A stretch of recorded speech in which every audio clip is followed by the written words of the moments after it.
Orang langsung underestimate anak Jakarta bisa apa di dunia di pertanian. dunia pertanian kan gitu. Ya ini kenapa saya bisa ada di dunia pertanian sampai sekarang, dan itu yang bisa menghidupi saya dan keluarga jadi jalan rezeki. Karena apa? Cita-cita saya kuliah adalah biar bisa gondrong. Dimana waktu itu kita ada mata kuliah harus praktek. Karena di pertanian itu harus ada praktikum ya. Nah praktek. Saya saat itu praktek hanya sampai menanam. Makanya teman-teman nanam di lahan percobaan. Nah, setelah itu kan tidak dilanjut. Saya sama beberapa teman itu melanjutkan. Karena ada teman ya dia memang sudah belajar pertanian dari SMK pertanian gitu kan. Dan ini daripada naik Jawanya saya maneman nih. Daripada nganggur. Jadi duit. Masa itu kan saya nanya, masa sih jadi duit gitu. Ya coba aja, pokoknya saat itu kami dapat duit per orang itu 2 jutaan. 2 juta lebih. Zaman itu ya. Zaman itu.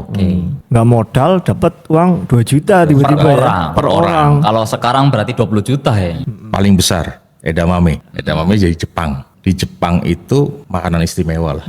Ya kan. Produsen terbesarnya tahu di mana? Di mana, Bang? Di Jember. Oh, Di Jember ya. Terus wasabi. Wasabi di Indonesia juga. Korea. Iya, Korea. Kayak lobak gitu kan. Tanamnya di mana? Kebumen. Di Dieng. wasabi di Dieng. Ternyata produksinya. Oke. Ya, dia sudah pakai Honda Jazz 2015.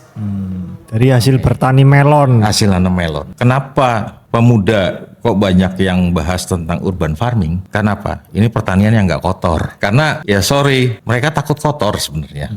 Pengen duitnya tapi takut kotor. Itu. Ketika terjadi chaos besar di dunia ini, yang paling bisa bertahan siapa sih? Yang paling bisa bertahan ada yang punya makanan. Oke, Ya kan? Makanya ketika dikatakan ketika terjadi chaos, yang paling bisa bertahan siapa? Ya mereka yang bisa memproduksi makanan sendiri. Siapa? Ya petani.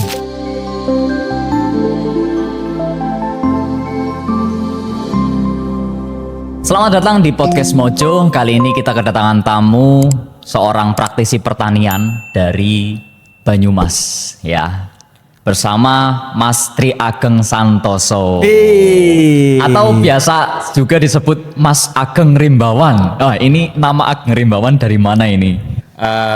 Yang pertama, kenapa ada nama Ageng Rimbawan? Ada Rimbawan ini ya. Pasti cek di IG ya. Pas banget pertanian ini Rimbawan karena orangnya suka berkelana atau gimana. Gitu. Jadi Ageng Rimbawan itu karena dulu setelah lulus kuliah, saya kerja di sebuah perusahaan HTI.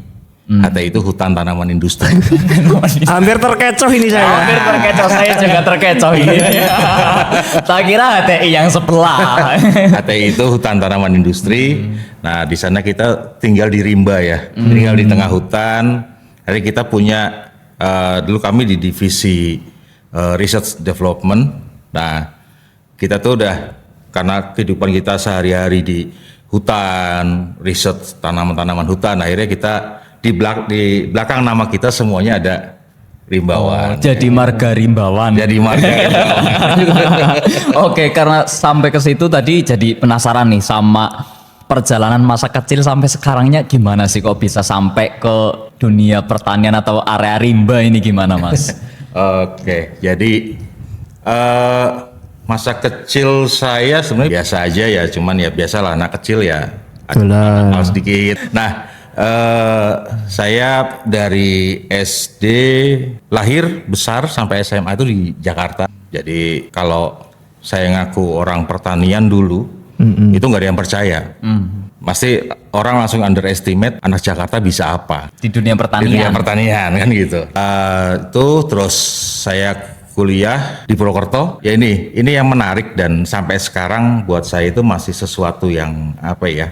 Kenapa saya bisa ada di dunia pertanian sampai sekarang, dan itu yang bisa menghidupi saya dan keluarga jadi jalan rezeki. Itu ya sebenarnya awalnya karena kalau nyebut kecelakaan ya.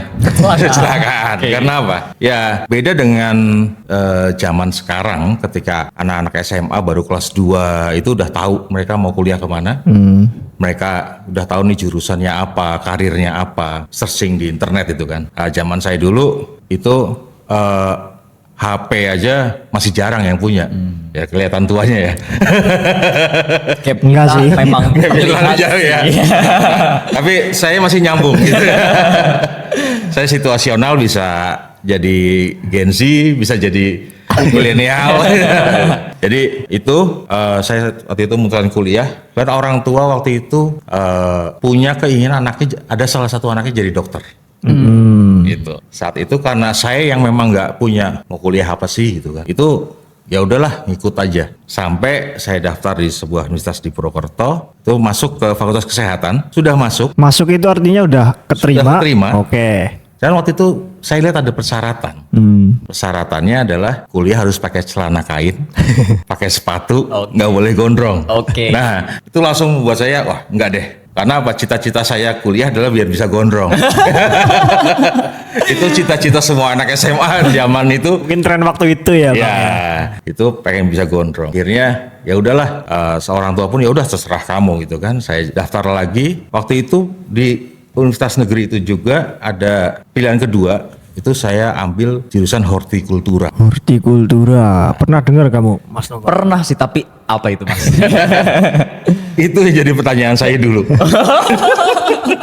Jadi begitu saya nyentang hortikultura itu, yang ada pikiran saya waktu itu adalah sepultura, Mas. Sepultura.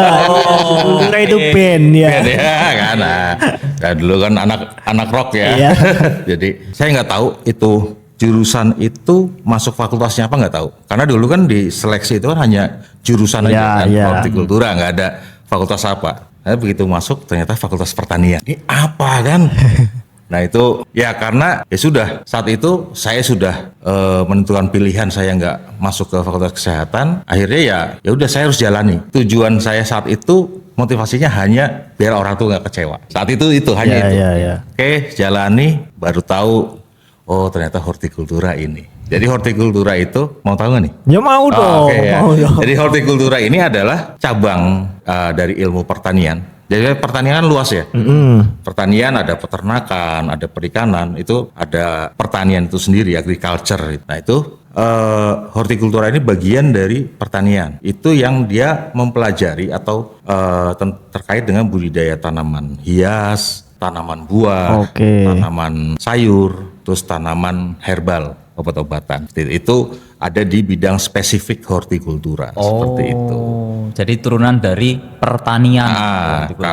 Kalau yang nangani masalah tanaman pangan, padi dan lain-lain itu agronomi namanya. Oh iya. Sekarang banyak banget soalnya Bang, jurusan macam-macam ya di pertanian itu. Jadi kalau sekarang di beberapa universitas sudah jadikan satu, jadi jurusan agroteknologi.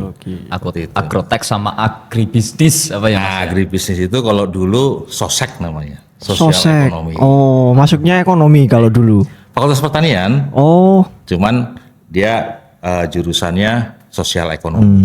Ini jadi tertera banget kalau kita gap yang sangat jauh. Oke. Sampai saat ini berarti emang ada background keluarga yang di pertanian nggak sih Mas? Nggak ada. Nggak ada sama sekali. Nggak ada. Emang background keluarga di apa Mas? Kalau keluarga bapak itu di teknik. Ya, bapak itu kontraktor ya. Kalau bapak itu otodidak tapi ya sudah jadi konsultannya para insinyur. Itu kakak yang pertama di ekonomi, kakak yang kedua itu arsitek. Jadi nggak ada pertanian sama sekali. One and only. Iya. Bahkan sampai sekarang pun kadang orang tua nanya ketika saya ngerjakan sesuatu, ini apa nih, bidang apa nih, gitu kan. Itu ya jarang kita diskusi mendalam gitu karena memang nggak ada yang lain. Dan ya itu tadi kecelakaan. Tapi dari kecelakaan itu pada akhirnya nikmati ya Mas, jadi masuk malah lebih dalam ke dunia pertanian ya Mas ya. Nah saat itu motivasi pertama saya yaitu tadi saya katakan bahwa ya ini saya harus sebagai minimal tidak mengecewakan orang tua. Oke, karena sudah masuk. Sudah itu, dan saat itu saya dapat nasihat dari salah satu dosen saya. Ya saat ini kamu suka nggak suka, kamu sudah berada di titik yang sudah tidak bisa kembali. Oke. Kalau kembali berarti saya harus membuang waktu 1 tahun paling enggak. Nah di situ saya mencoba menikmati. Karena di semester awal itu kan kita masih ya pelajarannya masih umum lah ya. Saya dapat poin saat itu. Oh iya, karena saat itu jujur saja saya itu pertama masuk kuliah pertanian saya bingung. Harap ngapa gitu? Itu lulus mau jadi apa? Semua mahasiswa kayaknya gitu pertanyaannya deh. Dan saya mau dapat duit dari mana, mau kerja apa gitu. Saat itu gambarannya paling hanya jadi PPL, PPL apa itu? penyuluh pertanian itu. Pegawai negeri tapi kan gitu. Nah itu wah nggak ada gambaran sama sekali kan. Wah apa nih. Saat itu mindset saya ya itu tadi, karena background saya dari Jakarta ya anak Jaksel lah ya. Jaksel. Anak Jaksel. Kalau zaman dulu itu anak menteng. Tapi lagunya slang ya. Iya. Anak menteng itu. Nah itu gambaran pertanian ya di sawah, kotor, panasan, gak punya duit. Kan gitu kan? Oke, ya ya. kan? Mesti tertinggal gitu kan. Namun di semester 3 itu ada sebuah momen di mana waktu itu kita ada mata kuliah harus praktek. Karena di pertanian itu harus ada praktikum ya. Nah, praktek. Tapi saat itu praktek hanya sampai menanam. Makanya teman-teman nanam di lahan percobaan. Nah, setelah itu kan tidak dilanjut. Saya sama beberapa teman itu melanjutkan. Karena ada teman ya dia memang sudah belajar pertanian dari SMK pertanian gitu kan. Dan ini daripada naik Jawanya saya maneman nih. Daripada nganggur. Nah, jadi duit. Masa gitu kan, saya nanya, masa sih jadi duit gitu. Ya coba aja, pokoknya saat itu di kampus kami itu kan kuliah jam 7. Ya. Setiap hari itu? Itu ada kuliah paling pagi itu jam 7. Oke. Ya. Nah, itu saya sama temen itu setengah 6 itu udah berangkat ke kampus. Nyirami tanduran.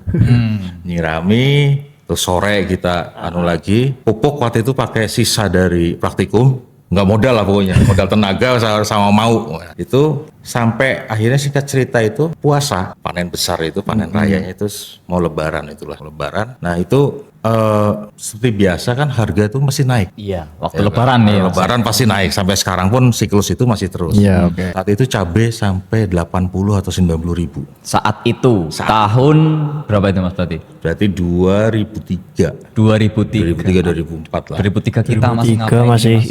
itu tayangan. Mungkin kamu masih main itu dir-diran ya. Nah itu terus itu kita jual ke panen waktu itu dapat hampir 50 kiloan sampai 50 sampai 80 kilo. Itu jual harga 100 ribu dah ketahuan ya gitu kan. Iya. Nah disitulah kita bagi 3 ternyata banyak duitnya. OKP berarti aja. OKP. Karena buat gambaran di tahun itu kami mahasiswa makan nasi rames di Purwokerto itu 1.200 perak. 1.200 perak itu sudah nasi rames pakai telur, mendoan, es teh. Bukan nasi tempe bukan ya? Bukan itu udah nasi pakai tempe. telur Udah pakai telur, itu 1.200. udah full gizi lah pokoknya. Sekarang 10.000 sampai 15.000. Iya, sekarang udah mahal. Jatah bulanan kami dulu, jatah bulanan saya itu cuman 500 sampai 600 ribu per bulan. Buat makan dan lain-lain lah. Saat itu kami dapat duit per orang itu 2 jutaan. 2 juta lebih. Zaman itu ya? Zaman itu. Itu Dan produknya apa dulu Bang? Cabai. Oh cabai. Panen cabai. Panen cabai. Nggak modal dapat uang 2 juta tiba-tiba ya? Per orang. Kalau sekarang berarti 20 juta ya? Iya kurang lebih. Ya saat itu pokoknya uang itu buat beli HP. Itu HP pertama saya. Oh, oke. Dan saat itu masih jarang banget yang punya HP. Masih barang mewah banget ya Mas ya? Barang mewah banget. Buat beli HP dan itu HP pertama saya, dan disitulah saya berpikir oh ternyata di sini bisa nyari duit dari pertanian. Itulah saya akhirnya jadi mulai tumbuh semangat belajar, selain belajar hanya pelajaran kampus, karena di kampus teori ya. Teori. Nah saya juga ada aktif di beberapa organisasi yang kita memang belajar berbudidaya. Ya disitulah kita mulainya tuh gitu. Sampai sekarang keterusan. Oke. Menarik ya. Ternyata perjalanan panjang ini dari mulai kuliah sampai sekarang gitu ya Bang ya. Istilahnya sekarang kan udah jadi praktisi pertanian gitu. Istilahnya ini juga kita ngangsu kaweruh gitu loh Bang. Nggih, jadi jawabnya nggih. Ngangsu kaweruh itu apa ini maksudnya ini? Oh iya. Ngangsu kaweruh. Sinau lah. Ibaratnya yang sudah mendului, kita kan belum, masih pengen coba gitu istilahnya gitu. Misalkan kalau anak muda yang pengen, kita kan anak muda ya, jangan lebih tua sedikit. Lebih tua. Lebih tua. Bisa pilih kata nggak, jangan tua. Lebih senior. Oke. Oke ya, jadi istilahnya untuk saat ini kita pengen ngangsu kaweruh, pengen belajar. Nah, sebelum lanjut lagi nih, membahas tentang soal pertanian untuk anak muda. Secara general saya pengen tahu soal POV industri pertanian di Indonesia saat ini. Secara menyeluruh dulu, secara general dulu gimana menurut? Secara global ya. Iya. Jadi ini ya sedikit tepi jurang tapi ya. Nggak apa-apa. Aman. Sedikit tepi jurang. Jadi gini, ini hal yang menarik sekali. Ya tepi jurang ini bukan berarti kita mau mengecilkan pemerintah. Ya. Saya yakin sekali saat ini pemerintah sudah berjuang sangat berat buat kita untuk menahan apa yang terjadi di luar. Karena di luar secara global, di pasar global saat ini itu sudah mengerikan sekali. Yang pertama dari internal kita ya, dari internal kita besar, bahkan sangat besar ketergantungan petani terhadap input dari luar, kayak pupuk, Iya. Fosfor. ya pupuk itu termasuk dari nitrogen, Oh, iya. fosfat itu sangat tergantung besar. Dan itu kita di Indonesia tidak punya tambang fosfat dan tambang untuk nitrogen itu. Nah, sedangkan selain itu juga untuk agrochemical. Agrochemical itu kayak pestisida, kimia gitu ya. kimia untuk mengendalikan hama dan lain-lain. Ya kita juga tergantung dari luar. Berarti semuanya masih bergantung ke luar ya, ekspor ya papanya. Impor. Sorry. Impor. Nah, dengan kondisi saat ini itu di luar. Sebagai contoh saja, China. China itu sudah negara besar ya. Itu sekarang mereka sedang menyetop semua ekspor bahan fosfat dan nitrogen. Dari China itu di stop karena apa? Karena mereka menyediakan untuk kebutuhan internal. Oke. Berarti apa? Berarti ada yang dilihat Cina di masa depannya apa nih? Mau ada apa di depan ini? Kita masih belum tahu ya. Oke. Karena ini kenapa Cina sampai nyetop? Padahal kita tahu Cina itu negara dagang. Apa-apa diekspor kan dari sana. Kenapa kok yang kaitannya dengan fosfat, dengan urea, ini kenapa di stop? Padahal cuannya banyak dari situ ya. Banyak dan banyak permintaan. Dengan alasan mereka menyiapkan cadangan. Itu satu.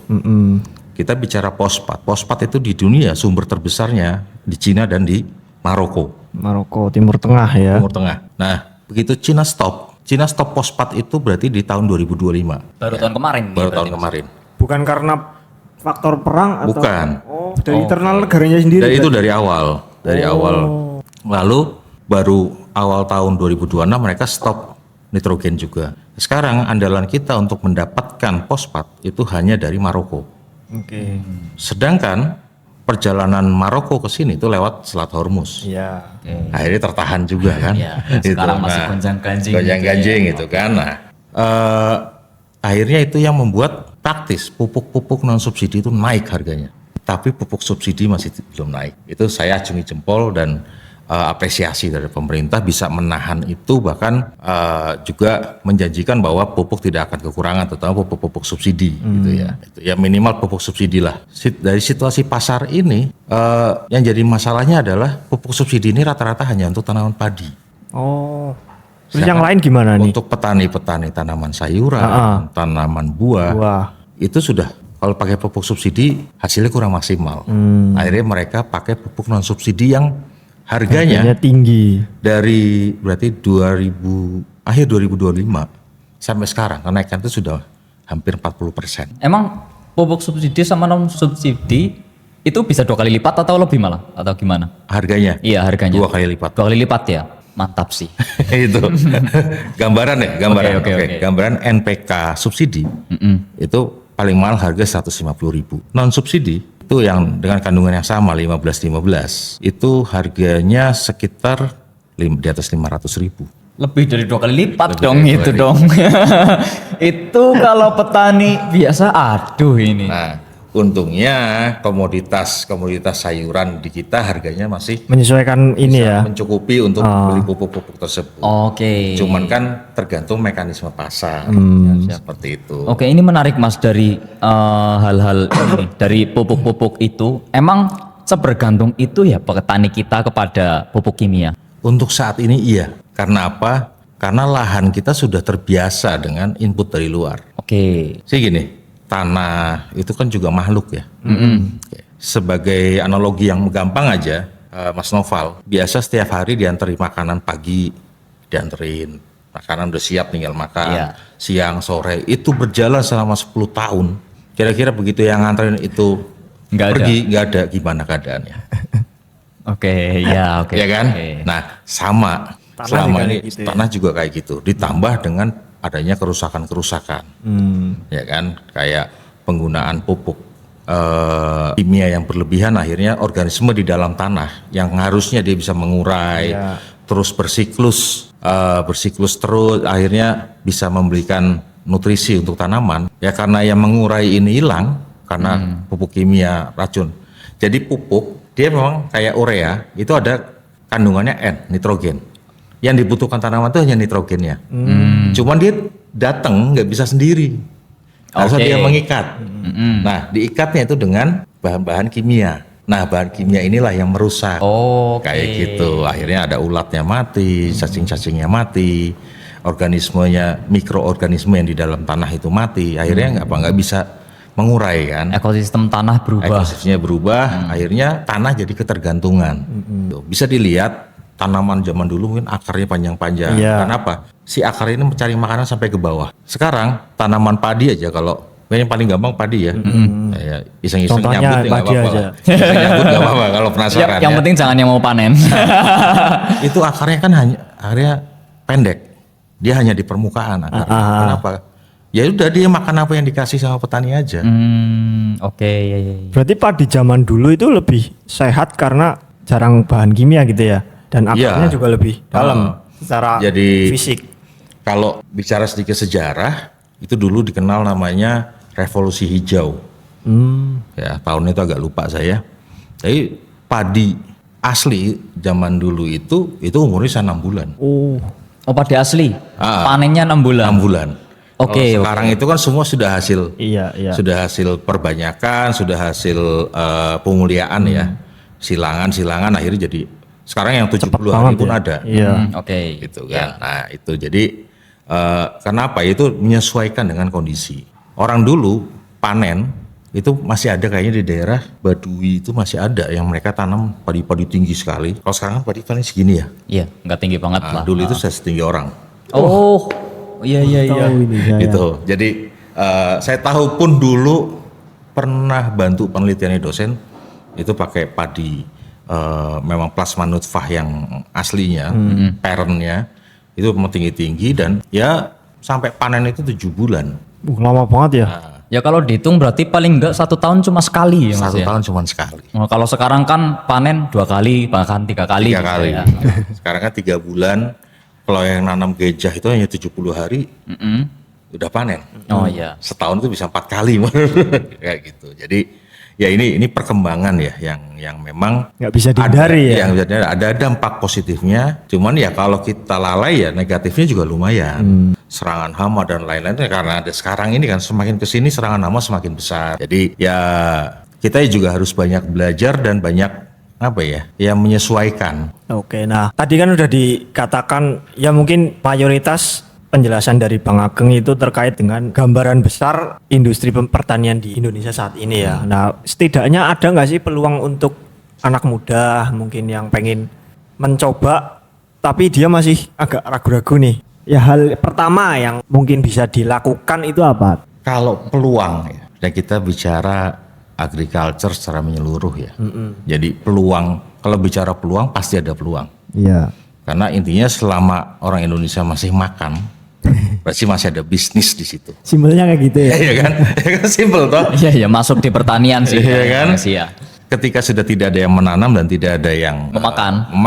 sudah tidak ada yang menanam, berarti nggak ada orang nggak bisa makan. Iya. Mau makan apa, ya kan? Gitu. Jadi bahkan sampai MSG pun, yang paling kecil kita pakai Iya. MSG kan?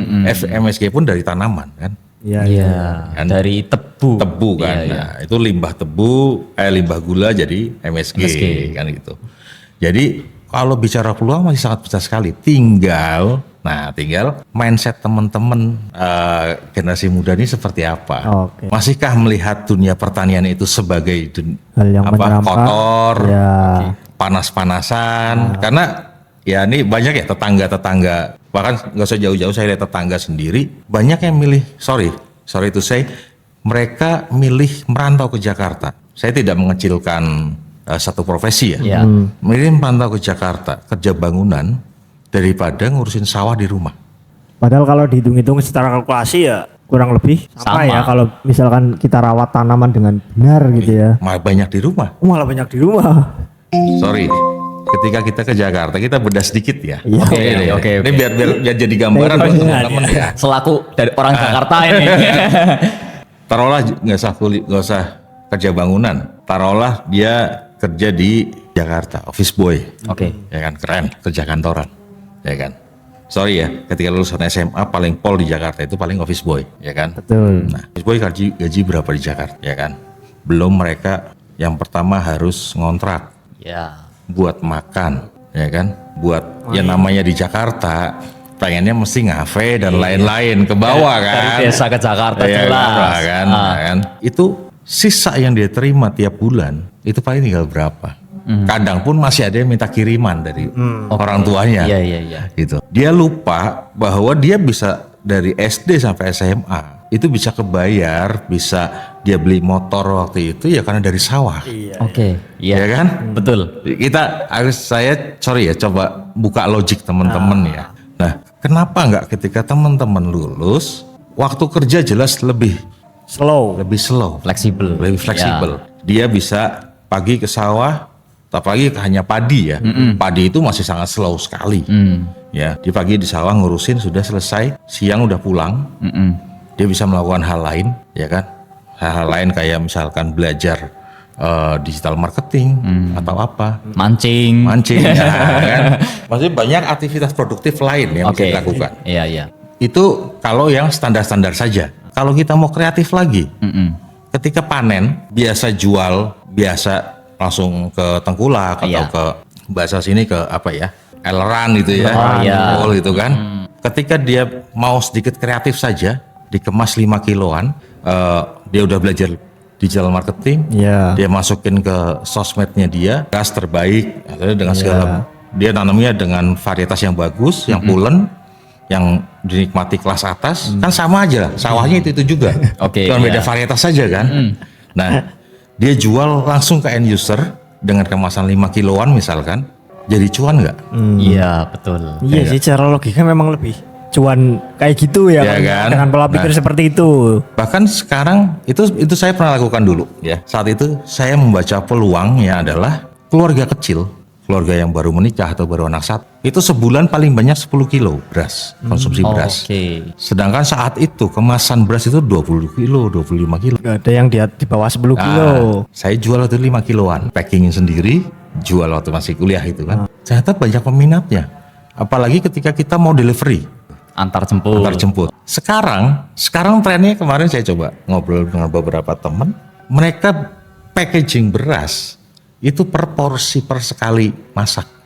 Oh, Tambah mini lagi tuh. Jamin lagi. Kayak sekarang mahasiswa kuliah, dia punya magicom kecil. Terus sekali masak pakainya mungkin sekitar berapa gram ya, 200 gram. Ya. Ini dikemasnya 200 gram. Jadi dia masak tuh tinggal buka set. Ya, oke. Selesai. ternyata masih banyak peluang ya, Itu, Bang ya. itu dari beras saja ya. Sedikit lagi gambaran ketika bicara sayuran. Dulu orang belanja sayur itu mesti ke tukang sayur yang di Betul. pinggir jalan atau yang lewat. Ya. Kan masih milih sendiri. Sekarang sudah ada yang dengan kreatifnya sudah di packing. Iya. Sop-sopan. Hmm. Sop-sopan itu hanya untuk ya kecil, hanya untuk berapa porsi sekali masak. Sudah ada bumbunya di situ. Iya. Ada sop-sopan, ada sayur asam, ada lele dengan bumbunya. Iya. Tinggal goreng kan itu. Tahu udah dibumbuin. Dibumbuin. gitu Nah, ya. ini kan cuan sebenarnya. Kenapa mikir yang ribet-ribet? Jadi ini secara umum bisnis itu kan sebenarnya bagaimana kita memberikan solusi sama orang. Iya sih benar. Ya kan? Ketika kita apa yang kita lakukan ini jadi solusi buat orang lain, ya bisnis kita laku. Karena banyak juga orang-orang sekarang yang pengennya gampang, simple, kemudahan. Kemudahan kan? Nah Iya, itu. benar. Berarti kesimpulannya pemuda masih ada peluang tapi harus mempunyai pola pikir bisnis juga ya, sedikit gitu ya. Itu tadi dari sisi pemasaran ya. Iya. Belum nanti dari sisi produksi, belum nanti dari ya hulu sampai hilir ya, Iya, belum iya, nanti iya, dari sisi faktor pendukung, bagaimana kita bisa menciptakan apa memproduksi dari limbah-limbah itu jadi pupuk. Ya karena kan ya itu balik lagi ke ketergantungan tadi, itu sebenarnya ada solusinya ketika kita mau kir dan mau bergerak. Iya. Gitu. Limbah MSG aja itu bisa jadi pupuk, bisa jadi biostimulan. Limbah rumah tangga bisa jadi pupuk organik. Oke, jadi masih banyak kesempatan ya, nggak Masih. perlu ragu ya kalau misalkan sebagai pemuda di desa hidup dengan tanah melimpah ibaratnya gitulah ya. Kita masih banyak peluang untuk ikut berperan dalam industri pertanian. Ya. Kayak gitu. Nah, kalau soal kita bicara penjelangan sempat menyinggung tentang hulu ke hilir gitu ya. Itu ada sekarang kan mungkin lagi boomingnya swasembada pangan gitu loh Bang. Nah itu ya bolehlah di POV dari praktisi pertanian yang di lapangan itu gimana gitu. Lebih jurang maning ya. Jadi gini, kalau Indonesia mencanangkan bisa swasembada pangan, sangat bisa. Karena apa yang nggak bisa ditanam di Indonesia? Istilahnya kalau saya pernah dengar istilah wong Jawa ya. Wis gari diuncalna be tukule gitu kan Jari ya. plus gue. Iya. Tongkat kayu jadi tanaman kan. Nah, bahkan ya ini info mungkin banyak yang belum tahu ya. Iya, iya. Bahkan komunitas-komunitas yang utama di luar negeri karena mereka ada keterbatasan musim, keterbatasan lahan, mereka nanam di Indonesia. Oke. Salah satunya paling besar edamame. Oke. Iya, Edamame. iya, iya. Edamame jadi Jepang. Di Jepang itu makanan istimewa lah, ya kan. Produsen terbesarnya tahu di mana? Di mana Bang? Di Jember. Oh. Di Jember ya. Jebule ya. Itu kan. Oke. Terus wasabi, Wasabi di Indonesia juga. Korea, Iya, Korea. kayak lobak gitu kan. Tanamnya di mana? Nggak jauh dari kita, Kebumen. di Dieng. Oh. Wasabi di Dieng. Di Dieng. Ternyata produksinya. Oke.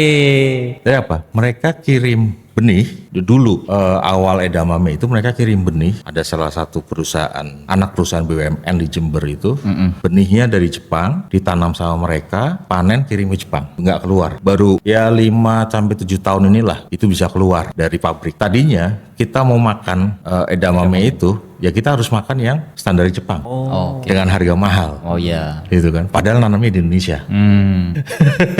Permainan lagi. Permainan lagi. Nah itu kan. Nah ini apa ya? Ya miris sebenarnya. Kalau kita mau alasan lah pertanian nggak ada prospeknya, diketawain sama orang Jepang, Iya. diketawain sama orang Korea. Tapi ngomong-ngomong soal petani nih Mas, kalau sekarang kan mulai ada apa ya namanya petani zaman old dan petani milenial atau Gen Z ini kan. Ya, ada nggak sih faktor-faktor bedanya apa sih atau keunggulannya apa atau gimana itu Mas? Coba tanggapannya Mas. Jadi gini, ini salah satu perkembangan ya, salah satu perkembangan dari dunia pertanian yang ya patut dibanggakan lah. Kenapa? Muncul petani-petani milenial. Udah pernah tanya belum sama petani milenial? Kenapa dia terjun ke pertanian? Loh, sempat ada satu tamu di sini Bang, itu. Jawabannya apa? Salah satu karena daripada dibakul cilok gitu. Kecelakaan kan? Oke. Daripada mengapa kan? Ih, bakul cilok ya nggak salah juga sih. Kalau jadi juragan cilok ya nggak apa-apa gitu. Jadi DNYM. Apa itu dia? Daripada ngapa ya mbok. Itu. Jadi itu masih jadi alternatif terakhir. Bisa dibayangkan ketika yang tadinya itu hanya alternatif terakhir, kita ubah mindset jadi pilihan kita akan seserius apa kita ngerjainnya. Akan Semasif apa? semasif pertumbuhannya? kita pertumbuhannya dan akan sebesar apa persiapan kita. Oke. Hanya di situ sebetulnya. Makanya ketika bicara petani milenial, karena banyak juga beberapa teman-teman petani-petani milenial. Kan saya ada petani milenial itu, ini malah menarik. Dia lulus SMP, nggak mau sekolah, Oh. Geleme tandur. nggak mau sekolah sama bapaknya. Udah nggak mau sekolah, ngerewangi, naik pesisir, nanam melon. Dari situ dia keasikan, kayak enakan nanam melon. Ya ketika di sawah ya sorry, penampilannya biasa. Iya. Katoknya nggak kaos gratisan obat ya kan. Tapi begitu main di rumahnya, anak berarti dia sekarang setara kelas 2 SMA lah.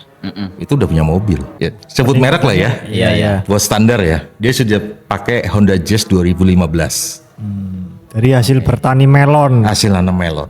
Tapi karena punya privilege ayahnya petani juga. Ayahnya petani. Heeh. Cuman dia gitu 1 tahun ikut ayahnya, dia buka lahan sendiri. Oke, iya. Tapi Dia sewa. tapi bukan berarti membenarkan nggak sekolah ya Mas? Enggak juga. Nanti salah paham ini. Itu lagi tak motivasi sekarang dia ambil ini apa? Kejar paket. Oke. Gitu. Jadi ya ini peran kita ya, maksudnya dengan dia seperti maksudnya ini saya ceritakan dia ini sebagai motivasi bahwa ya dari petani kok orang kere-kere amat kok. Oke, iya. Itu loh. Sebenarnya petani malah kaya ya Mas ya? Kaya, iya benar. Daripada Merantau kemana gitu kan. Oke. Sebenarnya peran kalau ngomongin milenial mungkin sudah dekat dengan yang namanya teknologi gitu ya Bang ya. Nah, aku pernah dengar istilah urban farming. Mungkin ya teman-teman yang muda-muda juga sudah ada yang menjalankan itu atau mungkin baru ada yang menjalankan itu. Ini benar nggak kalau urban farming itu sebenarnya pertanian yang digunakan untuk kita sendiri gitu? Apa gimana? Balik ke definisi dulu ya. Oke. Nah, urban farming itu kan sebenarnya pertanian di perkotaan. Oke, ya secara definitif. Nah, ya, definitif kan seperti itu. Intinya apa? Di urban farming itu adalah pola budidaya pertanian yang bisa dilakukan di lahan terbatas. Oke. Ya, lahan terbatas. Nah, terus mungkin relasinya kenapa pemuda kok banyak yang bahas tentang urban farming? Kenapa? Ini pertanian yang nggak kotor. Oke, iya sih bener. Ya kan? Nah, karena ya sorry, mereka takut kotor sebenarnya. Pengen duitnya tapi takut kotor. Itu. Bukan berarti kotor itu baik ya.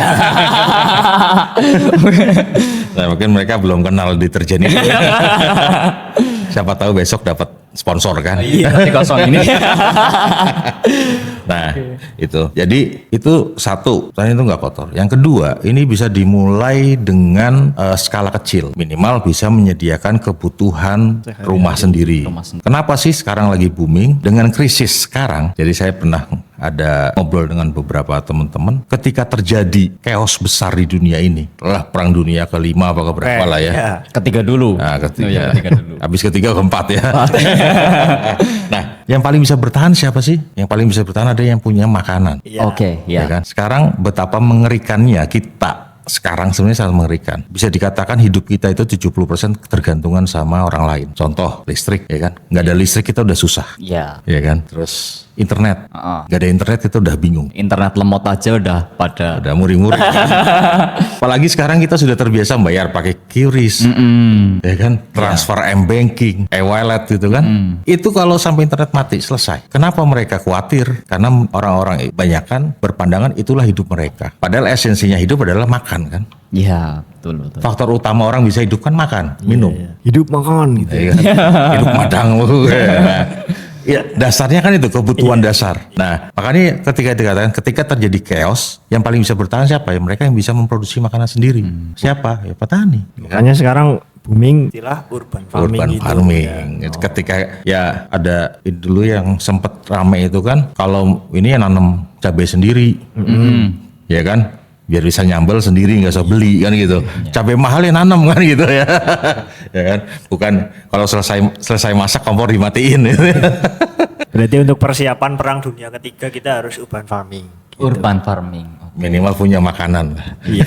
Enggak jadi petani yang gede tapi petani buat diri sendiri gitu. Iya. Nah, kadang ada pertanyaan lagi. Kita kan makan beras, Oke. ya kan? Terus nanamnya sendiri gimana? Browsing lah, punya internet. Di Jepang orang nanam padi gimana? Di Jepang orang nanam padi itu di atas loteng, Iya. gitu kan? Dia pakai bentuk kayak kolam, bikin lumpur buatan Oh, di situ, itu tanamin padi, gitu kan? Tukul ya sekilo 2 kilo ya bisa gue lah. Nah, iya asal buat makan kan. Nah, itu. Jadi ya kita harus punya makanan sendiri. Itu kenapa terus isu urban farming itu besar. Tapi ngomong-ngomong nih Bang, selain kehidupan Mas Ageng sebagai praktisi petani, ada kesibukan lain nggak sih Mas? Kalau kesibukan lain secara komersial ya. Iya. Secara komersial saya sekarang masih masih dunia pertanian.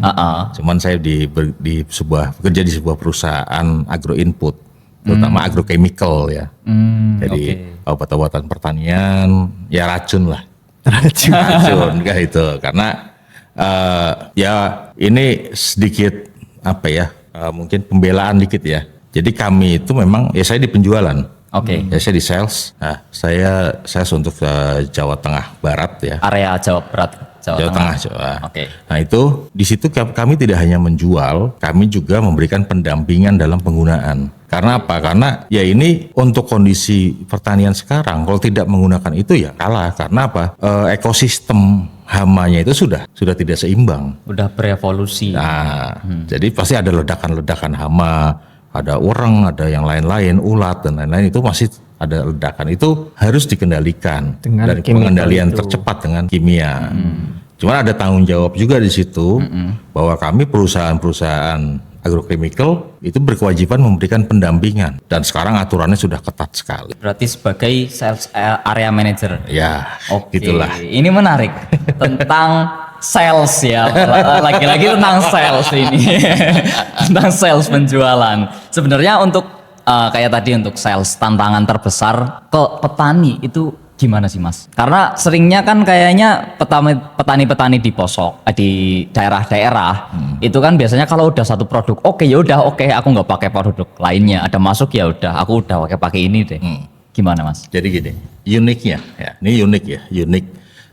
Kenapa sales hebat di komunitas lain belum tentu bisa jualan bagus di komunitas pertanian. Oke, ini Di menarik. agrochemical. Siap-siap. Karena sistem marketingnya yang berbeda. Itu tadi kami punya kewajiban untuk melakukan pendampingan dan sosialisasi. Tidak cukup hanya lewat iklan TV atau billboard mahal, itu enggak. Kita memang lebih banyak kita investasi orang, ditaruh di mungkin satu kabupaten itu bisa 1 sampai 2 orang, itu untuk melakukan sosialisasi, pendampingan dan kegiatan-kegiatan percontohan. Ya, ketika kalau hanya bicara sales ya, bicara penjualan, biasanya pakai ini udah ini terus gitu kan. Ya. Nah, itu kita dengan sosialisasi, dengan yang namanya Pendekatan demplot, Oh iya. pendekatan emosional ya. Jadi kalau dekat emosian gitu. Oh.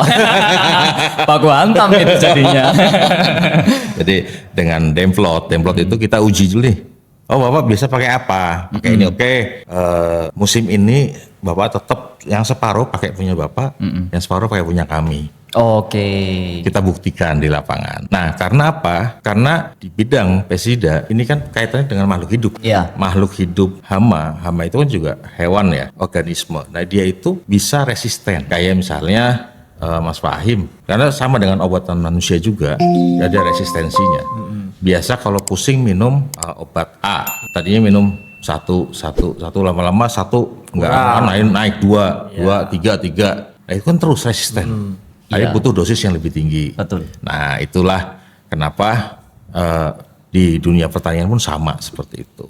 Cuman balik lagi ada tanggung jawab terhadap lingkungan dan kelestarian di dunia agrochemical ini.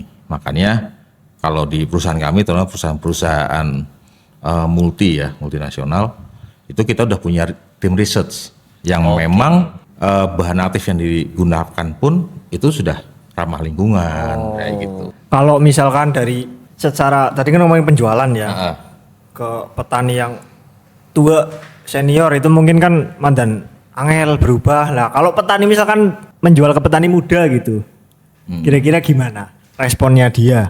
Ada nggak sih untuk petani muda yang jadi targetnya jenengan gitu? Petani muda itu malah lebih early adapter ya. Kalau kita nyebutnya ada. Jadi di petani itu kita klasifikasikan. Itu ada early adapter, ada dia namanya follower, kayak gitu. Nah, kalau petani-petani muda ini mereka lebih masuk ke early adapter. Mereka lebih mudah beradaptasi. Dan kita masukin sesuatu produk itu lebih cepat. Cuma tingkat penasarannya yang tinggi. Jadi ganti-ganti ya terus. Yang kadang ketika tidak kita berikan penjelasan teknis yang tepat, itu dia bisa. Ya itu tadi kayak contoh petani yang menurut saya secara pendidikan dia masih kurang karena cuma SMP kan. Nah tapi dia punya semangat. Itu kenapa saya akrab sama dia, karena kita sering diskusi secara teknis. Bagaimana rotasinya, bagaimana dampaknya terhadap resistensi, kayak gitu. Itu yang harus kita berikan pengertian. Kayak gitu. Kalau secara pemasaran lebih gampang. Karena lebih aktif dan lebih penasaran. Lebih kepoan lah. Oke, kita masuk ke sebagai kan sales area manager ini ya Mas berarti ya. Membawai berapa orang ini di bawahnya berarti? Mas Ageng ini? Saya saat ini kalau di bawah saya langsung ada 5, Heeh. di bawahnya lagi ada lagi, ya ada lagi. Ada lagi. Banyak banget pokoknya ya Mas. Nah ini pengen tahu nih, jadi penasaran. Gimana sih menjadi leader yang baik? Ini lumayan ini ya, karena saya mulai jadi leader itu sejak 2013. Oke. Ya, 2013 saya sudah 2013. jadi leader, dan saat itu yang saya hadapi adalah sama-sama Gen X, Oke. sama-sama milenial kayak saya lah ya. Ya milenial ya. Sekarang itu tim saya mayoritas Gen Z. Gen Z, oke. Itu yang luar biasa sekali. Jadi sudah beda sekali, kita tidak bisa pola leadership ya. Pola leadership. Nah, kalau yang kita tahu kan ada dulu zaman saya atau zaman yang sebelum saya, mungkin zaman bapak saya atau senior-senior saya itu pakai leadership by power. Oke, salah kaplo. Kayak kan ya kamu harus A. Oke. Saya bilang A, kamu harus A. Oke. Gitu kan. Tidak ada penolakan. Kamu lembur nggak dibayar ya jalan lembur. Oke. Karena apa? Dulu takut kehilangan pekerjaan. Ya kan? Generasi orang tuanya jenengan lah ya. Lalu mulai ke eranya saya, waktu itu kami sudah tidak bisa dipaksa. Dipaksa gitu, resign. Saya bosnya nyuruh, kamu berangkat. Tapi bosnya malah tidur. Oke, ya. Oh resign, kita udah tinggal pokoknya.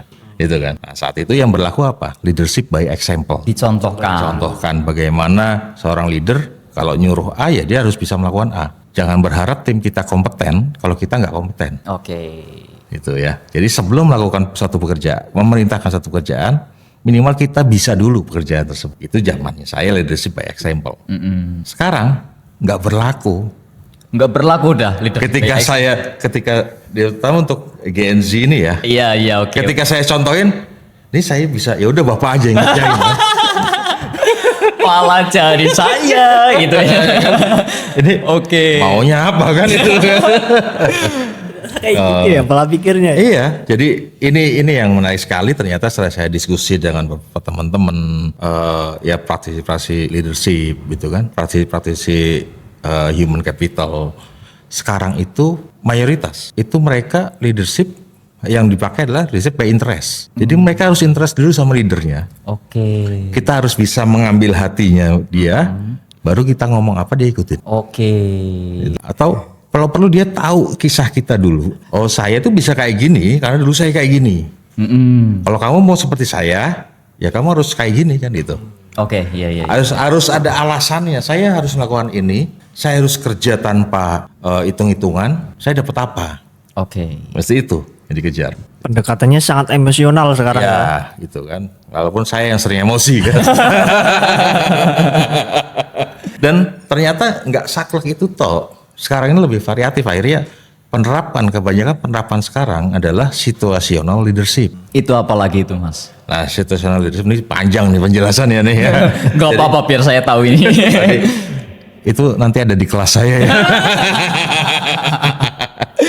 Jadi bagaimana kita menghadapi orang per orang itu berbeda. Oke. Jadi di Gen Z sekarang itu tergantung pola yang mereka dapat di rumah. Oke, latar belakang mereka Latar ya. belakang mereka itu berpengaruh terhadap pola leadership apa yang mau kita terapkan. Faktor knowledge mereka juga pengaruh. Oke. Nggak bisa digebuk rata ya. Nggak bisa. Karena faktor tekanan itu sudah nggak ada. Kalau dulu pada zaman power, leadership by power, orang semua butuh kerja. Ketika kamu nggak nurut, Ya udah sana. cat, takut. Anak sekarang nggak ada. Anak sekarang dimarahin, Ya wis. kita yang dipecat. Kita sebagai ya kan? bos.